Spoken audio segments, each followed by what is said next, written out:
जय हिंद। दोस्तों, कुछ टाइम पहले आपने पूजा खेड़कर का मामला डेफिनेटली सुना होगा, जिसमें एलिगेशंस लगे थे कि किस तरह से फेक डॉक्यूमेंट्स यूज करके रिजर्वेशन का गलत फायदा उठाया गया और आईएएस की सीट हासिल कर ली गई। उसके बाद कुछ और केसेस भी मीडिया में हाईलाइट हुए थे कि शायद इन लोगों ने भी फेक डॉक्यूमेंट्स यूज किए हैं। ऐसे ही कुछ केसेस को अब डीओपीटी ने इन्वेस्टिगेट करने का फैसला किया है। अराउंड 15 ऑफिसर्स के अगेंस्ट इन्वेस्टिगेशन या इंक्वायरी खोली गई है टू एंश्योर या टू चेक कि इन्होंने कोई फेक डॉक्यूमेंट्स देके रिजर्वेशन का गलत फायदा तो नहीं उठाया। उसमें कुछ आईएएस भी हैं, आईपीएस भी हैं, इंडियन फॉरेन सर्विस के ऑफिसर भी और आईआरएस भी हैं। सो आप देख सकते हो कि पहले तो इतनी मेहनत करके इतनी बड़ी पोस्ट हासिल की इन लोगों ने और सडनली अब इनके करियर पे एक बहुत बड़ा क्वेश्चन मार्क आ गया है। अब ऐसा नहीं है इनमें से सबके सब जो है वो गलत प्रूव हो जाएंगे, हो सकता है सबके सब को क्लीन चिट मिल जाए, बट ये भी पॉसिबिलिटी है कि सबके सब जो है कहीं ना कहीं कोई लूप होल यूज करके आए हो, कोई गलत डॉक्यूमेंट यूज करके आए हो, तो उस केस में डेफिनेटली एक्शन होगा। सो अभी ये देखने वाली बात होगी कि इसमें क्या एक्शन लिया जाता है। बट ये जो केस है, ये जो सिनेरियो निकल कर आ रहा है, ये फ्यूचर एस्पिरेंट्स के लिए बहुत इंपॉर्टेंट है कि वो कुछ इंपॉर्टेंट चीजों का ध्यान दें। देखो, आप इतने बड़े एग्जाम की तैयारी करते हो, दिन रात मेहनत करते हो, बट आपकी एक छोटी सी गलती आपके पूरे करियर को तबाह करके रख सकती है, आपकी पूरी जिंदगी को उथल पुथल करके रख सकती है। आपने कुछ चीजों का ध्यान रखना है जब भी आप फॉर्म फिल कर रहे हो या सिविल सर्विसेज के बारे में सोच रहे हो, कुछ भी प्लान कर रहे हो अपना जो करियर सिविल सर्विसेज के अंदर या किसी भी और गवर्नमेंट जॉब के अंदर। वो कुछ चीजें जो मैं आज के सेशन में डिस्कस करूंगा, प्लीज उनका ध्यान रखना। अगर ध्यान रखोगे तो आपको इस तरह के किसी भी केस से परेशान होने की जरूरत नहीं है, ना आपके माइंड में कोई डाउट आएगा। पूरे रिलैक्स माइंड के साथ अपनी जॉब भी करोगे, अपने करियर को एंजॉय भी करोगे, जो कि आपने इतनी मेहनत के बाद अचीव किया होगा। वो क्या ऐसे पॉइंट्स हैं जो कि आपको इंश्योर करने हैं। सबसे पहले, जब भी आप सिविल सर्विसेज एग्जाम की नोटिफिकेशन देखते हो, उसको प्लीज पूरा पढ़ा करो। और इवन सिविल सर्विसेज एग्जाम ही नहीं, किसी भी एग्जाम के लिए आप अप्लाई करने जा रहे हो, प्लीज नोटिफिकेशन अच्छे से पूरा दिन लगा के अच्छे से पढ़ो। आपको एक एक चीज क्लियर होनी चाहिए उसके अंदर। जो रूल्स भी हैं, सिर्फ नोटिफिकेशन ही नहीं, जैसे सिविल सर्विसेज रूल्स भी नोटिफाई होते हैं, तो उसके अंदर भी जो जो रूल्स के क्लॉजेस आपके लिए एप्लीकेबल है, उनको बहुत ध्यान से समझो। अगर आप किसी भी रिजर्वेशन के लिए एलिजिबल हो, आपको ऐसा समझ में आ रहा है कि मैं एलिजिबल हूं, तो प्लीज अच्छे से क्रॉस चेक करो कि क्या क्या क्राइटेरिया है, क्या मैं वाकई एलिजिबल हूं या सिर्फ मुझे लग रहा है। ये चीज इंश्योर करनी बहुत जरूरी है। कई बार आप कोई फैक्ट्स जो हैं उनको मिस इंटरप्रेट कर लेते हो। सो अगर आपको किसी भी फैक्ट के ऊपर क्लैरिटी नहीं है, तो किसी एक्सपीरियंस्ड इंसान से कंसल्ट करो, जिसने एग्जाम दे रखा है, आपकी कैटेगरी में दिया है, या जो इस पर्टिकुलर सब्जेक्ट की नॉलेज रखता है। प्लीज अच्छे से चेक करो। आपको अपनी कास्ट के रिगार्डिंग डाउट है कि मैं इस पर्टिकुलर कैटेगरी में आता हूं या नहीं आता हूं, मेरी कास्ट के स्पेलिंग ये है, नोटिफिकेशन के अंदर ये है, उन सब की अच्छे से तसल्ली से जो है वेरिफिकेशन करो। जब तैयारी कर रहे हो, उसके साथ साथ ये भी चीजें जरूरी है। ये नहीं सोचना अभी तैयारी करता हूं, बाद के अंदर ये चीजें देखूंगा। आपको पहले क्लैरिटी होनी चाहिए। आपकी इनकम क्या है, जो अलग अलग क्राइटेरिया है इकोनॉमिकली वीकर सेक्शन के लिए, OBC, creamy layer, non creamy layer के लिए, उन सबके रिगार्डिंग आपको क्लैरिटी होनी चाहिए। आप दूसरों पे डिपेंडेंट या स्पून फीडिंग पे डिपेंडेंट ना रहा करो, मुझे कोई बता दे, उस चक्कर में हमेशा गलती होगी ही होगी। ये चीज दिमाग में बिठा के रख लो।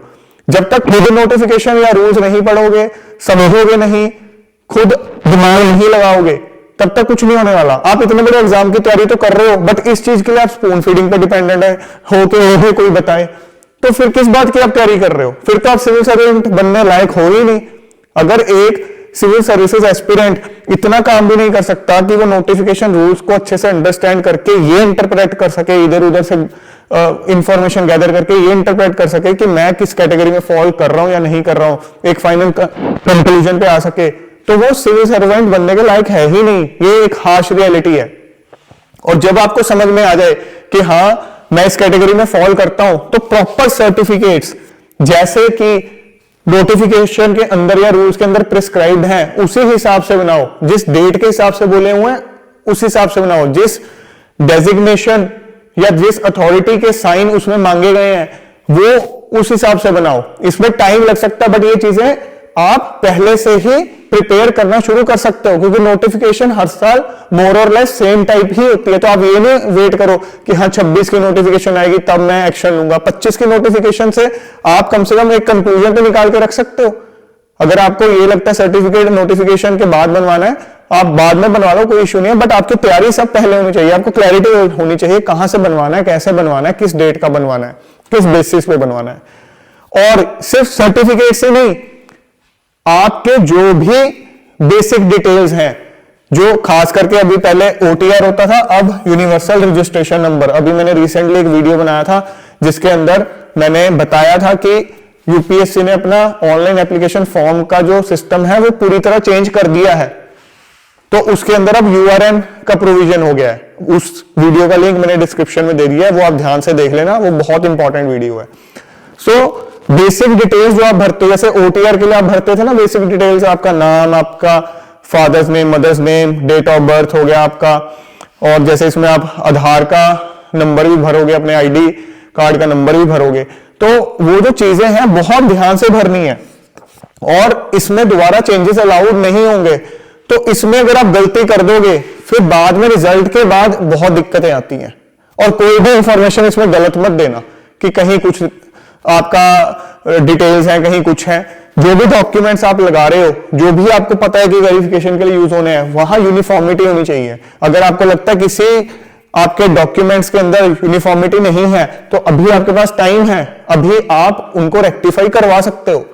बट जब नोटिफिकेशन आ जाएगी तब टाइम नहीं होता एकदम से ये सब चीजें करने का। उसके अलावा एक बहुत इंपॉर्टेंट चीज जो कि मैंने ये जो न्यू एप्लीकेशन फॉर्म आया है, जो उस पर वीडियो बनाया उसके अंदर भी बताया था कि एक नया फीचर जो यूपीएससी ने इंट्रोड्यूस किया वो क्या है, common application form. Common application form क्या है, डिटेल्ड फॉर्म है जिसके अंदर बहुत सारी डिटेल्स, आपकी ऑलमोस्ट सारी डिटेल्स जो आप वैसे भरते हो प्रीलिम्स के अंदर इस बार आपने भरी थी, या यूजुअली पहले आप प्रीलिम्स में कुछ डिटेल्स भरते थे, फिर जाकर प्रीलिम्स क्लियर होता था उसके बाद भरते थे, ठीक है, मेंस क्लियर होने के बाद कुछ डिटेल्स भरते थे। उनमें से ज्यादातर जो डिटेल्स है ये कॉमन एप्लीकेशन फॉर्म के अंदर ही अब यूपीएससी आपको अलाउ करता है भरना। आप पोर्टल पे जाके जब एक बार अपना यूआरएन नंबर, पहले आप अपना अकाउंट क्रिएट करोगे, फिर यूआरएन नंबर जनरेट होगा, उसके बाद आप सीएएफ भर सकते हो, अभी भर सकते हो। सो आप क्या कर सकते हो, अभी धीरे धीरे इसमें इंफॉर्मेशन जो है, जैसे जैसे आपको चीजें क्लैरिटी होती है आप इसमें भर के रख सकते हो। ये ऐसा नहीं है कि इसमें आप चेंजेस नहीं कर पाओगे। यूआरएन के लिए जो डिटेल्स भरोगे उसमें चेंजेस नहीं कर पाओगे, बट सीएएफ के अंदर जो डिटेल्स भरोगे वो जब भी आप किसी भी एग्जाम के लिए अप्लाई कर रहे हो उससे पहले आप उसको एक बार दोबारा गो थ्रू कर सकते हो, और उसके बाद उसको सेव करके उस एग्जाम के लिए अप्लाई कर सकते हो। फिर अगले किसी एग्जाम के लिए आपको अप्लाई करना है, फिर वो अनलॉक हो जाएगा, फिर उसके लिए आप वेरीफाई करके सेव कर सकते हो। सो ये चीज है डायनामिक, जो चेंज की जा सकती है हर एग्जाम के लिए। बट ये नहीं है कि आपने एक बार अप्लाई कर दिया उस एग्जाम के लिए फिर इसको चेंज कर पाओगे, फिर ये लॉक हो जाएगा उस पर्टिकुलर एग्जाम के लिए। सो डिटेल्स जो है, जो आपको पता है बेसिक डिटेल्स, ये तो मेरी यही है, अभी पहले ही भर के रख सकते हो तसल्ली से। ये नहीं है कि नोटिफिकेशन के बाद जो है एकदम से पैनिक हो रहे हो। और जो डिटेल्स आपको लगता है कि हाँ तब मुझे अपडेट करनी होंगी या एडिशनल डालनी होंगी, वो तब की तब कर सकते हो। और जैसा कि मैंने आपको बताया कि नोटिफिकेशन के बाद भी इसमें अमेंडमेंट कर सकते हो। सो मेन बात ये है, देखो मेरे पास कई बार कुछ स्टूडेंट्स की क्वेरी इस तरह से आती है कि सर अगर मैं ये पर्टिकुलर फैक्ट डिस्क्लोज कर दूंगा तो मुझे रिजर्वेशन का फायदा नहीं मिलेगा, या मैं ये चीज बताऊं या ना बताऊं, ये ऐसे मेंशन कर दूं। बिल्कुल ये चीज मत करना। एक चीज दिमाग में रख लो कि जो आपके क्लियर कट फैक्ट्स हैं आपने वैसे ही डिटेल्स बतानी है, कुछ भी उसमें हैंकी वैंकी कुछ नहीं करने की जरूरत। आपको भी लगता है कि ठीक है ये मैं हाइड कर लूंगा, वो मैं हाइड कर लूंगा, एक बार आप सिविल सर्विसेज में एंटर कर गए, आप बहुत एक हाई प्रोफाइल जॉब में एंटर करोगे जहां पे आप अंडर स्क्रूटनी रहते हो, तो आपको भी पता चलेगा कि कब ऐसी सिचुएशन आ गई, ऐसा टाइम आ गया जब जो है आपके सारे के सारे जो इस तरह के फैक्ट्स है जो आपने हाइड करके रखे हैं, और जबकि जो बताने जरूरी थे या जिनका मिसयूज किया है, वो कब उभर के बाहर आ जाएंगे, निकल के बाहर आ जाएंगे। सो ऐसे टेंशन से भरी जॉब करके आप क्या करोगे जिसमें आपको back of the mind relaxation ही नहीं है। इतनी मेहनत करके भी अगर आपके दिमाग में यही डर रहा यार कभी ये चीज ना खुल जाए, तो ऐसी जॉब करने का कोई फायदा नहीं है। सो मैं हमेशा यही एडवाइस करूंगा, जो भी चीजें करनी है वो क्लैरिटी आपको पहले होनी चाहिए कि हाँ मैं इस कैटेगरी में फॉल करता हूं तो मुझे ये फॉर्मेलिटीज करनी है, और कोई भी फैक्ट गलत नहीं डालना है, चाहे रिजर्वेशन का फायदा उस चक्कर में चला जाए। अगर आपको लग रहा है कि रिजर्वेशन का फायदा आपको नहीं मिल पाएगा तो ना से आप ये एम करो कि नहीं मुझे जनरल कैटेगरी के अंदर ही अच्छा रैंक लाना है, और नहीं भी आएगा तो UPSC is not the end of the world कि भाई जबरदस्ती मुझे एंटर करने के लिए गलत कोई काम करना है, बिल्कुल भी नहीं। सही रास्ते पे चल के आपको बिल्कुल सही अप्रोच से इस एग्जाम को क्लियर करना है, अदरवाइज लाइफ के अंदर बहुत सी और अपॉर्चुनिटीज भी आ जाती हैं। सो ये एक इंपॉर्टेंट मैसेज था जो मुझे आपको देना था, कि ताकि आप लोग दूसरों की गलतियों से सीख सको और वो गलतियां रिपीट ना करो अपनी लाइफ के अंदर। अगर आप फिर भी रिपीट कर रहे हो तो इसका मतलब आप किसी की गलतियों से सीखते नहीं हो, वेट करते हो कि कब मैं खुद ब्लंडर करूं और उसके बाद सफर करूं। और इंपॉर्टेंट मैसेज लास्ट में यही है कि सीसेट और मेंटरशिप बैच जो है बहुत जल्दी इसी मंथ शुरू होने वाला है, उसकी रजिस्ट्रेशन खुली हुई है, ऐप और वेबसाइट का लिंक डिस्क्रिप्शन में दे रखा है। लाइव बैच है तो उसको आप ज्वाइन कर सकते हो अगर आप 26, 27 या फ्यूचर एस्पिरेंट हो। सो दोस्तों जल्द मिलेंगे एक और नए और इंपॉर्टेंट सेशन के साथ। Till then keep grinding yourself and stay fit and healthy. जय हिंद।